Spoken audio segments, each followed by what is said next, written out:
It was a crisp autumn morning in downtown Chicago. Vanessa Johnson, a poised and confident African-American woman in her early 40s, strode into Liberty Bank with a purpose.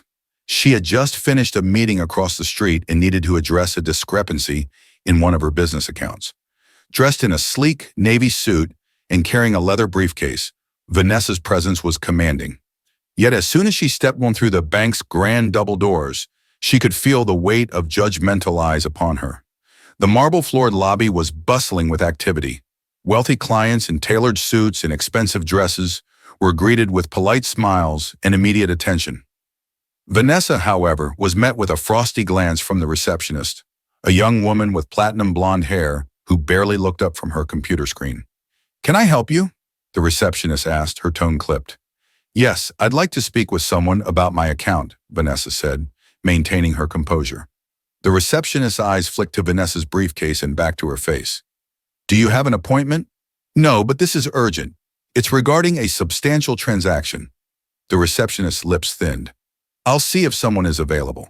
Please wait over there." She gestured to a small seating area near the entrance, clearly far from the private offices where other clients were being escorted. Vanessa nodded and took a seat, her patience wearing thin. She had dealt with subtle racism and dismissiveness before, but today felt particularly grating. As she waited, she overheard murmurs from the staff behind the counter. Words like "wrong place" and "can't afford it" floated through the air, stinging her ears. After 20 minutes, a young banker named Greg approached her. His expression was one of forced politeness. "Miss Johnson? I'm Greg. How can I assist you today?" Vanessa stood, extending her hand. "Thank you for coming out. I'm here to discuss an issue with my account. There seems to be a delay in processing a significant wire transfer." Greg's smile faltered slightly as he took in her words. "Of course. Let's, step into one of the consultation rooms." As they walked past the reception desk, Vanessa couldn't miss the curious and skeptical glances cast her way by other employees. Once inside the small, glass-walled room, Greg sat across from her, pulling up her account information on his tablet. His expression quickly changed to one of surprise as he reviewed the numbers. "Oh," he said, blinking. "It appears you're managing quite a few accounts with us, and this transfer is significant." Vanessa raised an eyebrow. "Yes, I'm aware. That's why I'm here." Greg cleared his throat, clearly flustered. "There's been a minor delay due to standard verification procedures for high-value transactions. I'll expedite this for you right away." Vanessa leaned forward, her voice calm but firm. "Thank you. And while we're at it, I'd like to discuss the lack of professionalism I've encountered today. Your staff's dismissive behavior is unacceptable." Greg's face turned red. "I'm so sorry to hear that. I'll address it immediately." Vanessa nodded, her sharp gaze never wavering. "I hope so. This isn't just about me. It's about how every client is treated, regardless of appearance." Unbeknownst to Greg and the rest of the staff, Vanessa wasn't just any client. She was the majority shareholder of Liberty Bank, having acquired a controlling interest 6 months prior through her investment firm. Her visit that day had been intended as a routine check-in to observe the bank's operations firsthand. What she found, however, was an alarming display of systemic prejudice that she could no longer ignore. The following week, Vanessa called an emergency board meeting. The bank's executives, all middle-aged men, shuffled into the sleek conference room, exchanging nervous glances. They knew Vanessa as a sharp, no-nonsense businesswoman, but they had no idea why she had summoned them so urgently. Vanessa stood at the head of the table, her presence commanding. "Ladies and gentlemen," she began, "I've spent the past week reviewing client interactions at various branches. What I've witnessed is deeply troubling." She detailed her experience at the downtown branch, sparing no one from her critique.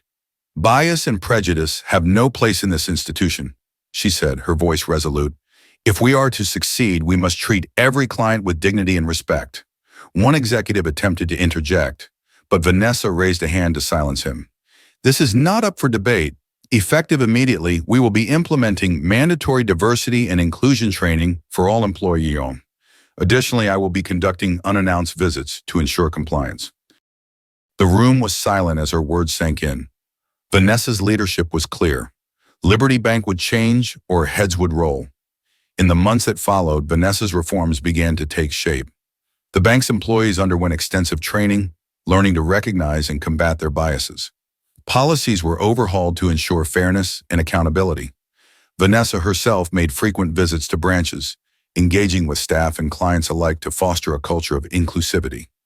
One day, Vanessa returned to the downtown branch that had sparked her mission. This time, she was greeted warmly by the receptionist, who seemed to have undergone a complete transformation. "Miss Johnson, welcome back," the woman said, her smile genuine. Vanessa nodded, pleased but not entirely convinced.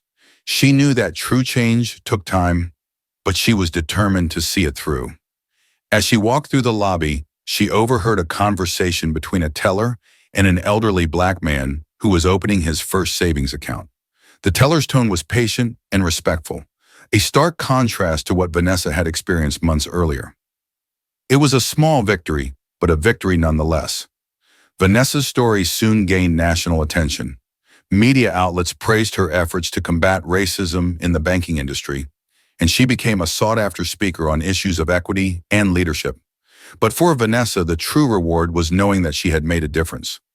One evening, as she sat in her office overlooking the Chicago skyline, Vanessa reflected on her journey. She had faced countless obstacles as a black woman in corporate America, but she had never let them define her. Instead, she used her experiences to drive change, proving that leadership was about more than just power. It was about purpose. Her phone buzzed with a message from Greg, the young banker who had assisted her that day. "Thank you for giving me a second chance," it read. "I've learned so much from you." Vanessa smiled, her resolve stronger than ever. The road ahead was long, but she knew she was on the right path. 6 months later, Vanessa launched an initiative called Banking Without Barriers, aimed at providing financial literacy workshops and resources to underserved communities. The program, supported by Liberty Bank, became a resounding success. Branches hosted events that brought in families, entrepreneurs, and individuals who had long felt excluded from the financial system. At one workshop, Vanessa met a single mother named Tasha, who had been struggling to secure a loan to expand her small catering business.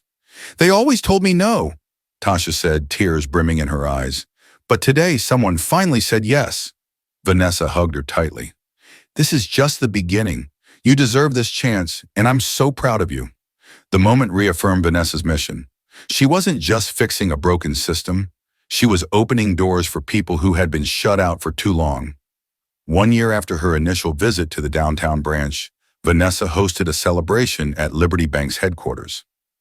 Employees, clients, and community leaders gathered to honor the progress they had made together.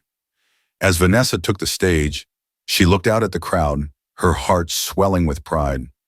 "A year ago, I walked into a branch of this bank and was reminded of how far we still have to go. Today, I see how far we've come. This is what happens when we choose equity over exclusion, compassion over judgment, and action over complacency." The room erupted in applause, but Vanessa knew the work was far from over. Change wasn't a destination, it was a journey. And as she stood there, enjoying in the moment, she silently vowed to keep pushing forward. True progress, she realized, was built one person, one policy, and one choice at a time. And she was just getting started. Did you ever face discrimination in places like the bank? Please let us know your stories in the comments below.